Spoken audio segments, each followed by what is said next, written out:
Installing the primer pin and primer pin spring. Put the spring in the hole. This spring will go to the rear of the press.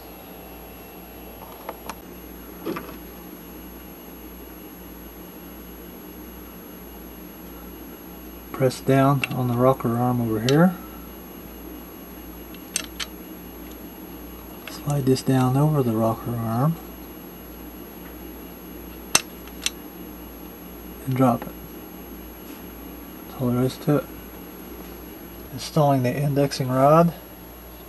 Do with the slanted point up. Slide it into the square hole in the front of the carrier. And that's basically all there is to that. Installing the shell plate. Simply put the shell plate down over the hole and spin it around. You may pull your indexing rod out a little bit to get it to fall into place. There, it fell into place. Put your case ejector on, your rubber O-ring, and then the knurled nut with the groove side down. And it helps to push this indexer that way as you tighten that nut.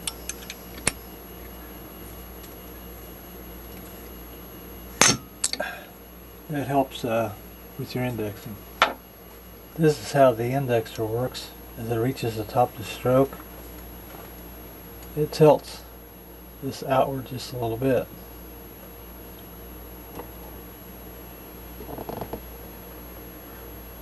As you go on the downstroke, it catches right there and slides that indexing rod out.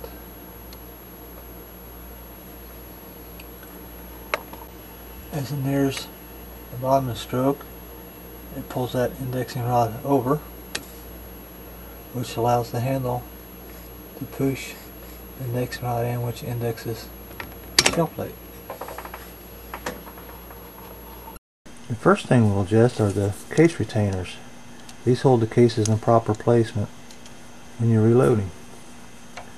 I use a tool I use to open paint cans because I can push and pull the retainers with the same tool. I'm going to push these in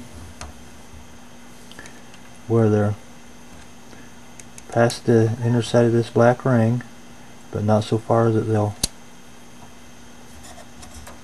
block the shell plate turning.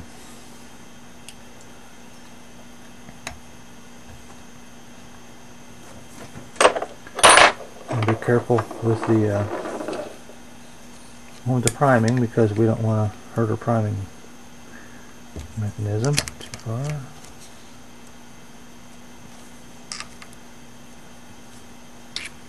Okay, now we put a case in the station 1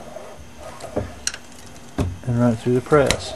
Now you see how hard that is to put that in. That's showing that you had them in far enough, and it's actually moving them out.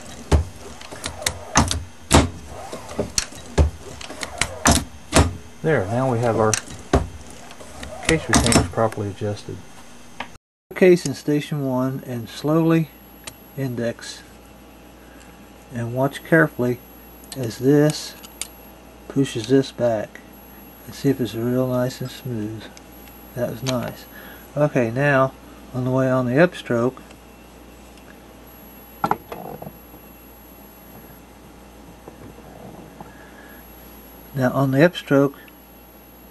this piece here will push this lever arm back, and we want to see if that's done smoothly too. See, that was nice and smooth. It's possible that you can run that through as many times as you like. There's no primers in here. It's possible that this piece on the lever arm will rub on this case retainer, the sharp edge of the case retainer, and that'll make a jerky movement of that primer arm moving, and that which pushes your primer slider. So if that happens, just file the rough edges off of the case retainer. If necessary, file or sand a little bit off the bottom of this arm here. Just don't overdo it, and you'll get a smooth movement there. It's very important. The turret. Find one of these screws that are higher than the rest and it'll go right behind this bolt. So you turn it slightly, push it down, turn it back. As you tighten that wiggle, turn it a little bit. There you go. Show what is probably the most important adjustment in proper operation of the press, and that is here on the left side of the press. This bolt sets your primer depth. And always use a case with a spent primer in station 2. Okay, loosen this nut, run it all the way down, run the bolt all the way to the top. Bring your handle down all the way. There's a case with a spent primer in station 2. Hold the rocker arm down and then run this bolt against it. Now we just need to make another small adjustment and move this 2 more bolt faces downward. 1, 2. Now we just hold that adjustment with a wrench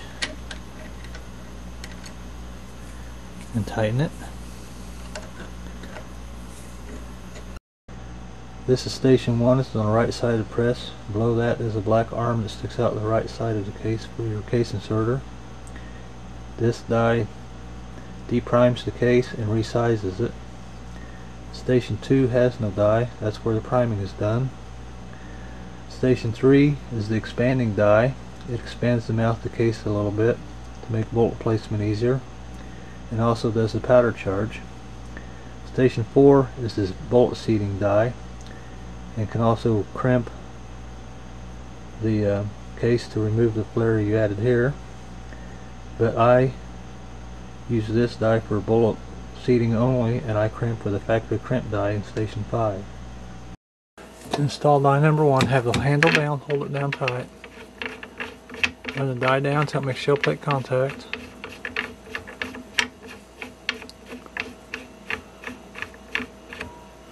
Release the handle slightly, move it another quarter turn down, push the handle back down to hold it in place, and tighten the nut. Station 3, the powder drop die. Handle down, of course.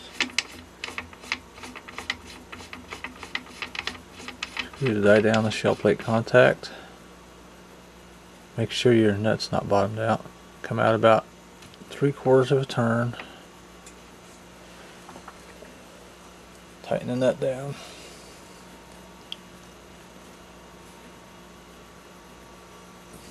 I'll go ahead and install the drop tube now. That's this piece. And now you can either put the funnel that comes with the die set or the powder measure on. We're going to do the powder measure because that's what we'll have on later.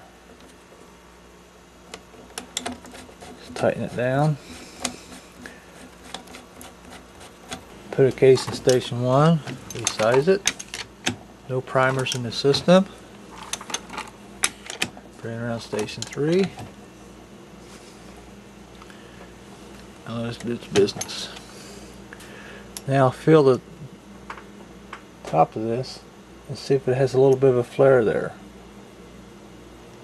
And it has a little bit, not much. So what we'll do is we'll loosen this.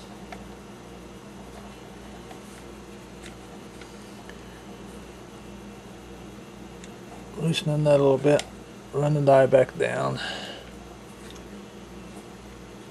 tightening that up, tighten the measure up, run it right back up, try it again. Yeah, that feels better. Once we have the nut right amount flare there, we're ready to go to station 4. Station 4, the bullet seating die. Have this run up all the way. Your nut run up all the way. Pull your case retainer back in station 4. Insert a finished round. I make rounds with no powder or primer just for this purpose.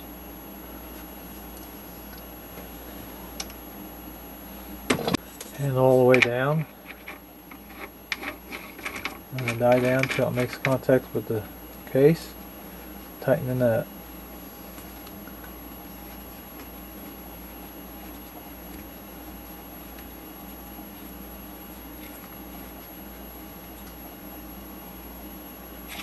run the bullet seater down so it makes firm contact with the bullet. Now when you go to start reloading, you want to check your overall length to double check this.